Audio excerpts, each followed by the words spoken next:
Your knowing what you are wanting moves about, doesn't it? Constant expansion of desire, yes? You like the feeling of desire? Easily fulfilled desire. Love that. When I want something I know I can get, really good. What about those desires that you haven't figured out where they will come from or when they will come or how they will come? How do you feel about those desires? We want you to come round to our understanding, sooner the better for you, to the place where you understand that every desire that is hatched from your awareness of this life is not just possible, it is probable. It's not just probable, it is vibrationally already done. Because when you give birth to an idea of a desire, that idea is a vibration that has the power to summon all of the elements to bring it to the fruition that you have imagined. In other words, when you imagine something, when you desire something, you don't imagine it as a vibrational blob. You don't imagine it as a vibrational frequency. You don't imagine it as a tone that emanates, that law of attraction surrounds. You imagine it in your life. You imagine it in your life, and you imagine you in the middle of it. So when your life lets you know what you don't want, an equal, proportionate, and opposite awareness of what you do want is launched or hatched or given birth to. We call it your rocket of desire, and it holds the components for the full actualization of whatever it is you are desiring with you right in the middle of it.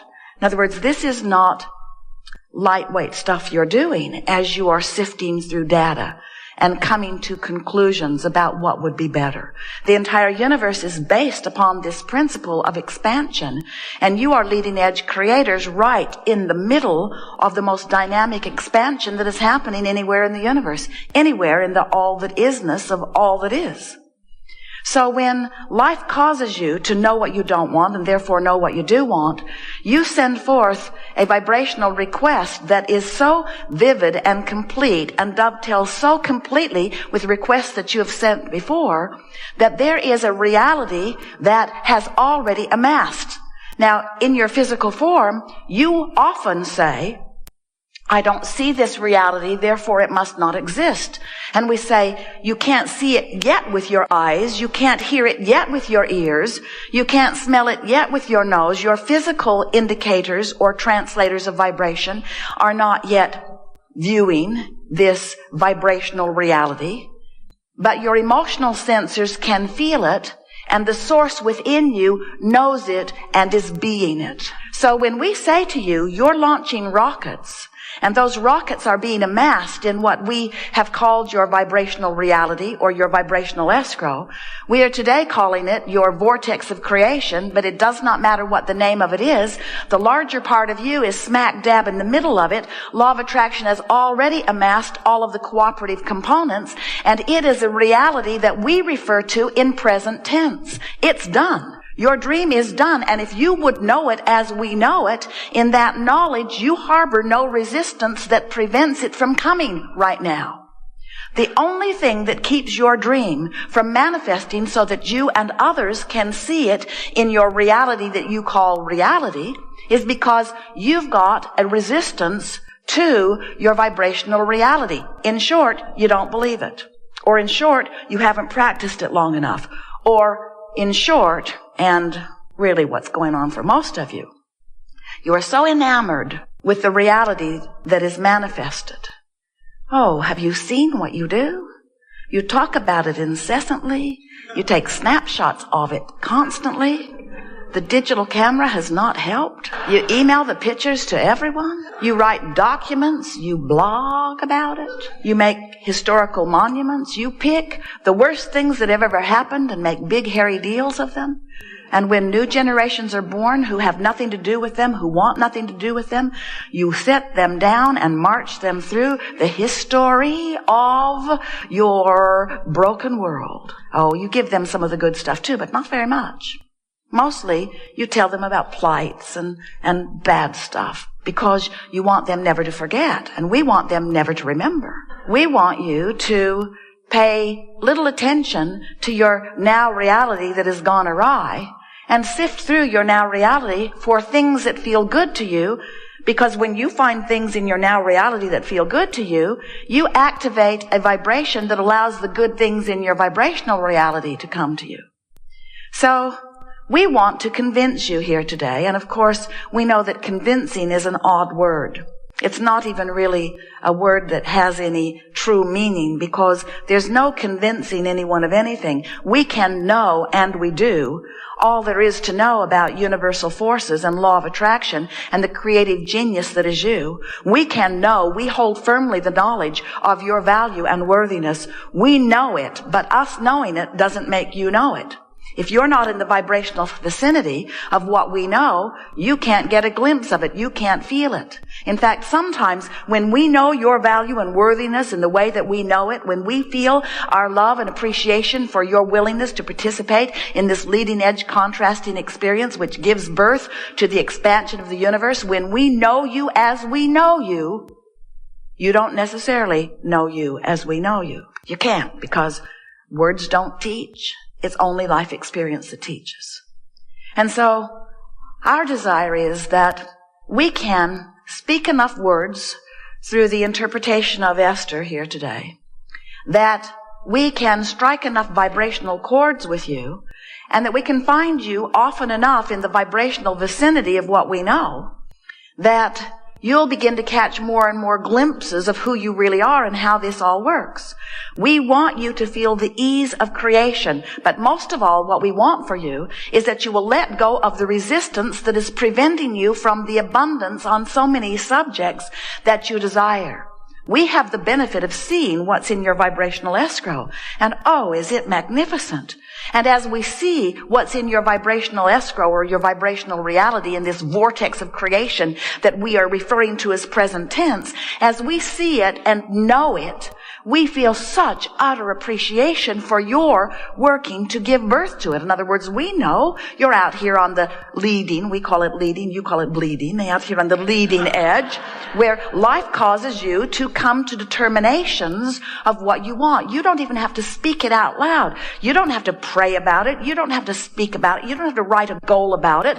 Life causes you to put it there. And we're here to tell you it's there. It's there and it's done.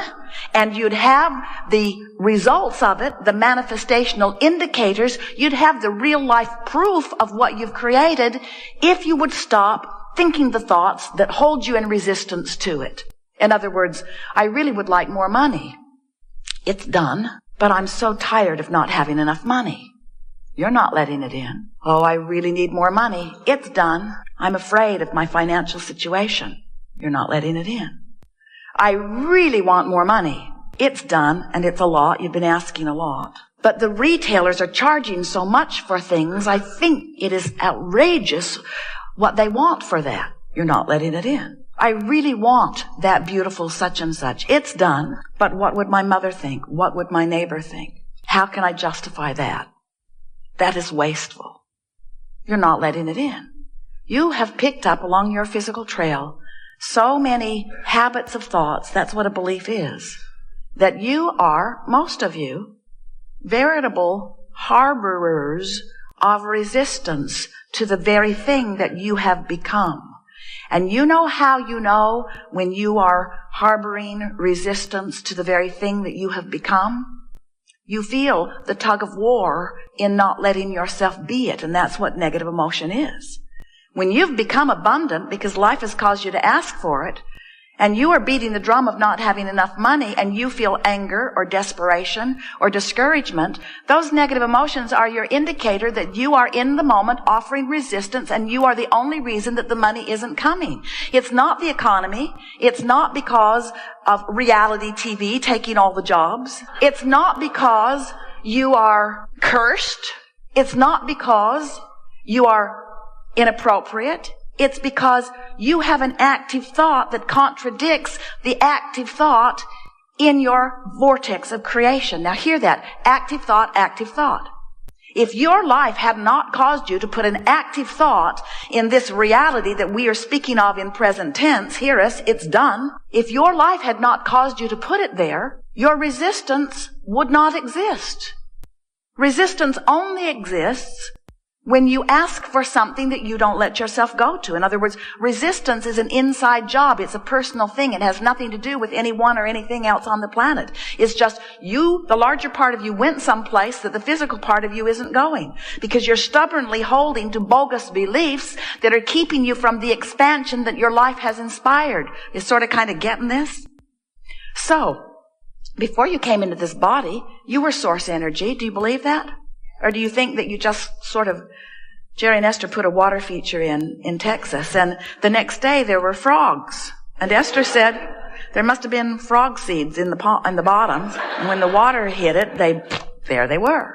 In other words, there weren't frogs till there was water, and then there were frogs. What's up with that? And we say, when you understand that you were source energy before you came forth into this physical body. You had already begun. You are an eternal being. And as you set forth some of your consciousness here into the personality that you know as you, the larger part of you remains in non-physical. That's something that most physical beings don't get. You think you're dead or alive. You ask questions like, will I come back again? Like you're not still already non-physically focused? The larger part of you is non-physical energy, the soul or source. Source. Think about what source means. If your source came here with you, there would be no source. Source remains non-physically focused. The larger part of you remains non-physically focused. And so here you are, sifting, deciding, and asking. And when you ask, immediately, the larger non-physical part of you becomes the vibrational equivalent of what you have asked for, melding this new request, adding this amendment to the becoming of you. So when your life causes you to become, now there's the potential of resistance, because the physical you might not be ready to go. In fact, usually isn't. You're usually still beating the drum of why you wanted it, justifying why you wanted it, defending why you wanted it, complaining about not having it, frustrated about not having it, jealous of those who already do have it, picking on yourself about not being better at it. So as you hold yourself in these resistant thoughts, even though the larger part of you became it, as you beat the drum of not being able to see it yet, you hold yourself in resistance. So did you get that very important point? You would not feel negative emotion ever if you hadn't expanded beyond where you're letting yourself go. And that's what resistance is. Resistance is, I became more and didn't let myself go. A woman said to us one day, Abraham, it's not fair. I'm pretty positive. It was obvious by the frown on her face. But relatively speaking, she was relatively positive compared to her friend that she was pointing out. I have a friend who is so negative, complains about everything, and my friend is healthy and I am sick. What's up with that? And we said, everything that you feel is about the vibrational relationship between who you have become vibrationally and who you are allowing yourself to be in your physical form. If your friend has not asked for something and is being something different than what she did not ask for, did you hear that? If your friend didn't ask for it, and so she's being something different than that she did not ask for, then there's no resistance. But if you ask for something and you're being different from what you ask for, resistance. Sort of get it?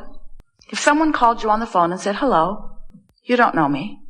I'm just calling to tell you that I will never call you again. You would say, thanks for letting me know. But you wouldn't feel upset about it. But if someone you care about called and said, hello, you used to be the love of my life, and I'm calling to tell you that I'm never going to have contact with you again, you would feel something large, because your desire and this awareness are vibrationally worlds apart. So what we really want you to hear is, if your life has not caused you to expand, then you would have no need to keep up with the expansion.